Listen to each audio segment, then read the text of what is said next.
couple of weeks ago, the internet went crazy because Elon Musk decided to buy a ton of Twitter stock and even eventually bought the whole thing outright. Now look, I'll admit this is kind of low-hanging fruit for content, but honestly, I haven't really found a place that has explained the story from beginning to end. Most news outlets just assume that you've been following on this roller coaster ride of a story every step of the way. So that's where I come in.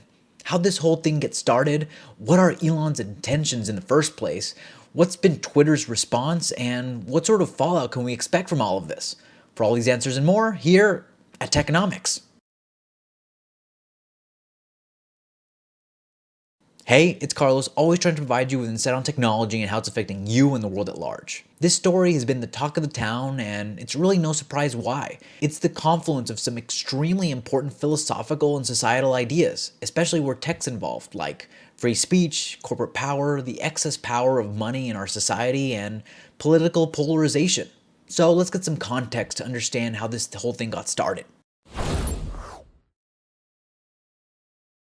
Well, it all started back in March 25th of this year when Elon posted a poll on Twitter saying, "Free speech is essential for a functioning democracy. Do you believe Twitter rigorously adheres to this principle?" Speculations went crazy because people honestly thought that this meant that Elon was preparing to launch a competitor to Twitter.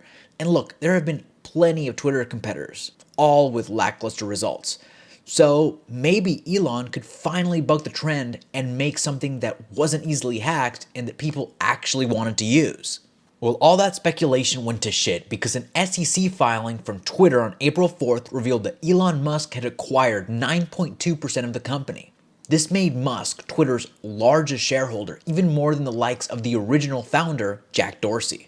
This news, of course, resulted in a ton of controversy.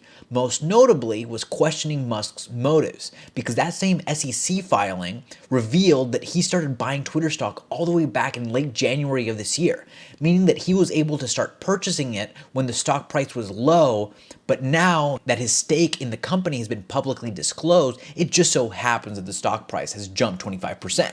The big question here is whether or not it was legal, since his stake in the company wasn't disclosed for months. It looks so bad that there's now a class action lawsuit filed against him for exactly this reason.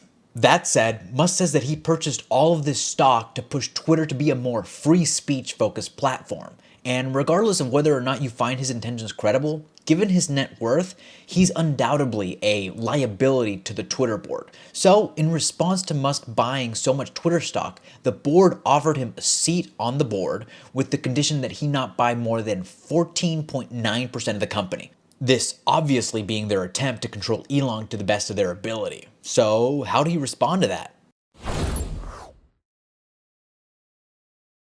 Elon Musk, a man whose forte is definitely not subtlety, on April 14th, only a few days after getting offered a position on the board, put in a bid to buy all of Twitter and make it private for $43 billion, and said if his offer was not accepted, he would have to reconsider his stake in the company. The way this would work, according to his offer, is that he would pay every current shareholder $54.20 per share. I'm sure the 420 was completely coincidental.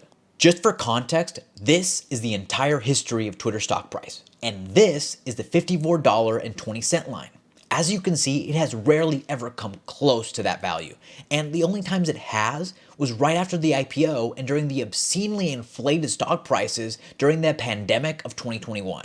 What I'm trying to say is that Elon Musk is making an obscenely good offer, and that is extremely important to understand. Why? Because it's completely up to the board of Twitter on whether or not to accept this offer. But the thing is that they have a legal fiduciary responsibility to take action in the best interest of its shareholders. And given that the current stock price is hovering around the mid-40s, Elon's offer is a steal, especially when you consider the other part of his offer. Elon said he might have to reconsider his stake in the company if the offer is not accepted, meaning that essentially it's a decision between selling the company for 20+% over the current stock value or denying Elon's offer, tanking the stock price in the process. And not only that, even if the stock rebounds, before Musk announced his stake in the company, the stock was hovering around $38. That's why he's getting sued. So we're talking about a loss of value of at least 20% for current shareholders, assuming the stock goes back to where it was before Musk was invested in the company. How could that possibly be in the best interest of its shareholders? Also, quick related side note that I found really funny, Vanguard, one of the largest investment firms in the world, is so petty that they could not allow Elon Musk to be the largest shareholder of Twitter. So the same day that Musk offered to buy Twitter outright, they announced that they had bought so much Twitter stock that they now owned 10.3% of the company, replacing Musk as the largest single shareholder. Well, back to the point, the Twitter board is not stupid. They know that they're caught in a catch-22, so they've implemented an extremely risky tactic, which is being called a poison pill by most of the media. The way this would work is that if any one shareholder owns more than 15% of the company, they will offer all other existing shareholders new Twitter stock at half the current stock price. What they're trying to do is prevent Elon from buying the company the old-fashioned way, by buying publicly available stock. The thing is, and the reason why this is considered a poison pill, is that not only does this screw over Elon Musk, but all other existing shareholders too. Why? Because by offering new stock, it dilutes the existing ones, in turn making them worth less. So while Elon Musk will now own a smaller stake of the company by having some shareholders buy new stock, so will other existing shareholders, meaning everybody loses.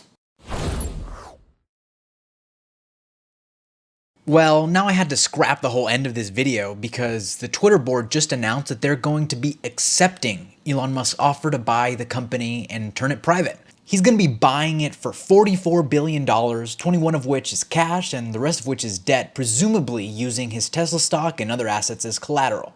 And the aftermath is pretty funny. People are going crazy either for it or against.